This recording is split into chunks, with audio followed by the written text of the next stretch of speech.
back to Luciferianism and in particular the cult group Masonry.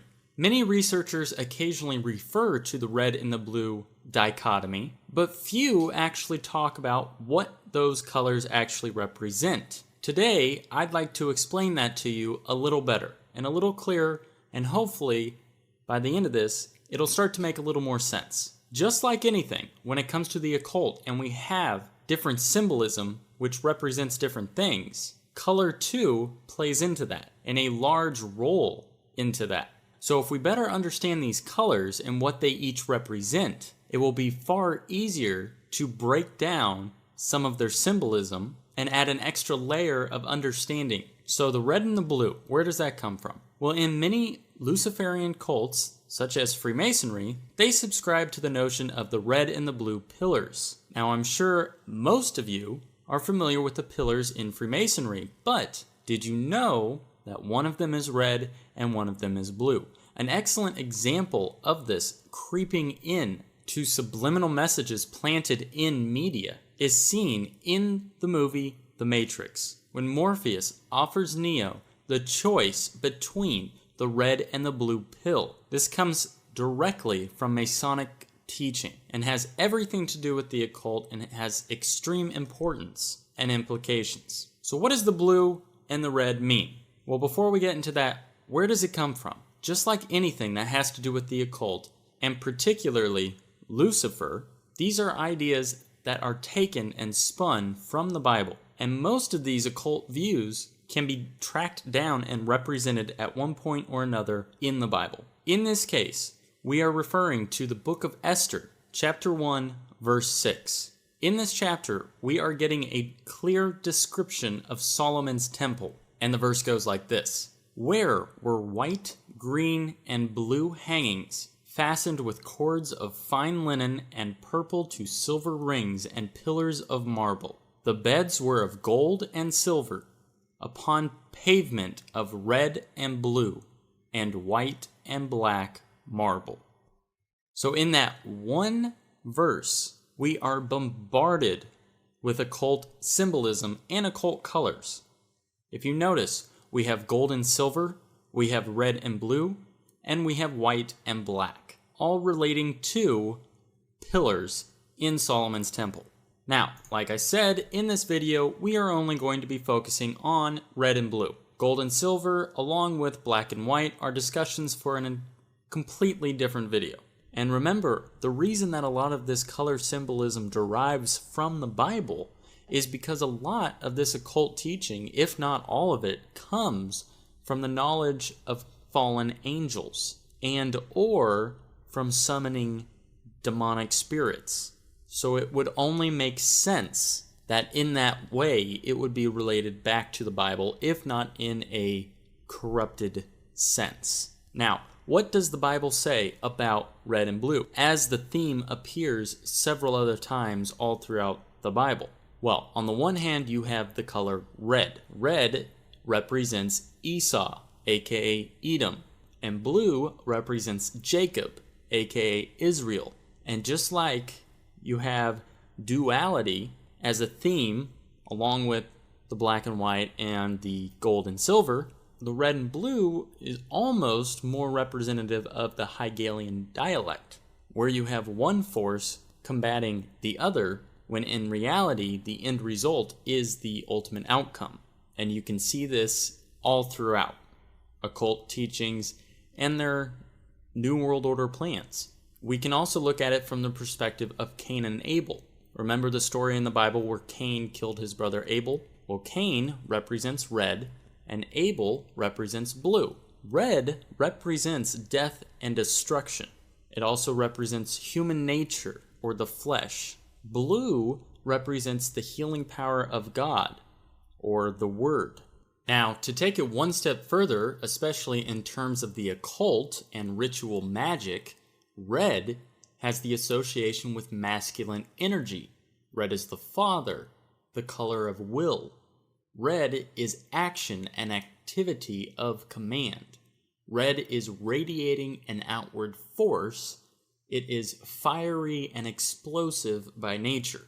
Then if we look at the color blue, From a ritualistic magic perspective, it is associated with feminine energy. It is the mother, the color of reflection and inner emotion, secrecy, nurturing, creation, and formation. Blue is the color of lakes, the ocean, and the sky, and blue is positive and accepting by nature.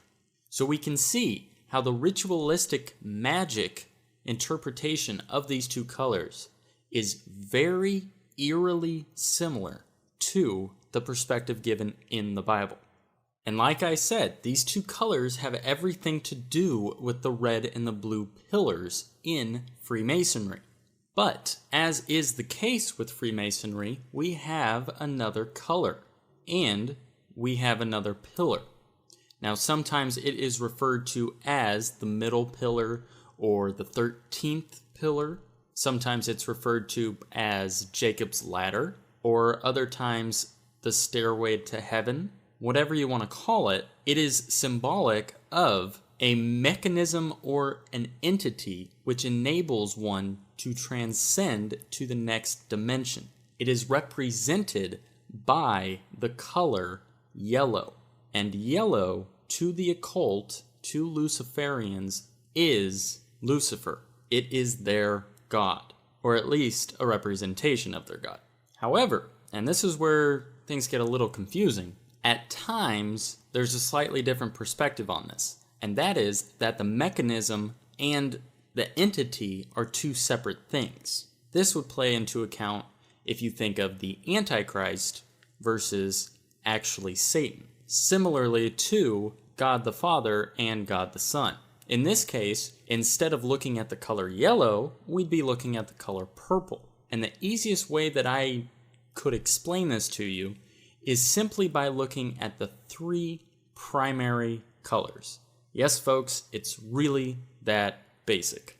When we see the three primary colors laid out in this fashion, it makes it very easy to explain these occultic beliefs. On the bottom left, you have the color red, representing death and destruction, as well as human nature and masculine energy. Whereas on the right, bottom left, you have the color blue, representing the feminine energy, or the word, or the spirit. When these two colors combine, they create a new color, the color purple. The color purple can represent a whole nother range to the occult. In ritualistic magic, for example, purple represents sickness, disease, putrefaction, and corruption. Purple is futility and impotent rage. Folks, when you look at a depiction of Baphomet, what is Baphomet? Baphomet is a hermaphrodite. It is the red and the blue coming together, the masculine and the feminine energy combining into one. This purple is a representation, in a sense, to the Antichrist, at least on a very basic level. When we see the color yellow in combination with this diagram, we can see how it can, in a sense, stand on its own. It is another primary color. But when combined with the purple, or this magenta color, we get black. And that embodies the physical nature of the Antichrist with the spiritual nature of Satan, creating essentially the apocalypse, the perfect storm, if you will.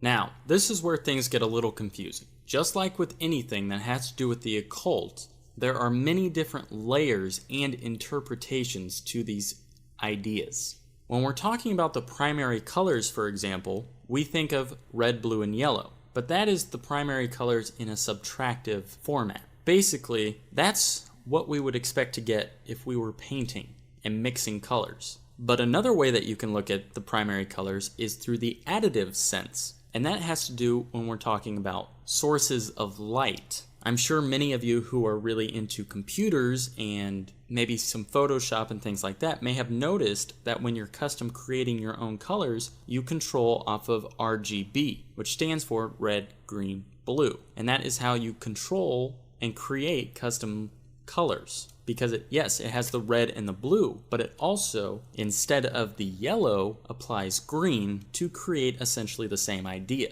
It's basically how to mix and create different colors using light as opposed to using paint, is the easiest way to describe it. And for whatever reason it works differently. I'm not going to get into all that in this video. Just Google it if you're interested. But I bring it up for this reason. Some occult groups teach, instead of yellow representing Lucifer or whatever god they worship, green represents Lucifer. And it's not too uncommon. And it makes sense that it wouldn't be too uncommon if you think of it in terms of Luciferianism is the pursuit of the light. So it would only make sense that their color representation comes from a light-based source. So when you hear people talk about green representing Lucifer, it's not that they're wrong, it's that they're consulting a varying occult belief, if that makes sense. And it's like that with everything when it comes to these topics, guys. Not every occult group or Luciferian group or magic group or Wiccan group, they don't all agree on the same fundamentals as one another. And it makes it very confusing at times, but when you really dig and you come to something like this, you begin to realize why and how it all still fits together. So there you go, guys. Hopefully this video didn't give you more questions than answers. I probably could have gone off on a whole bunch of different tangents there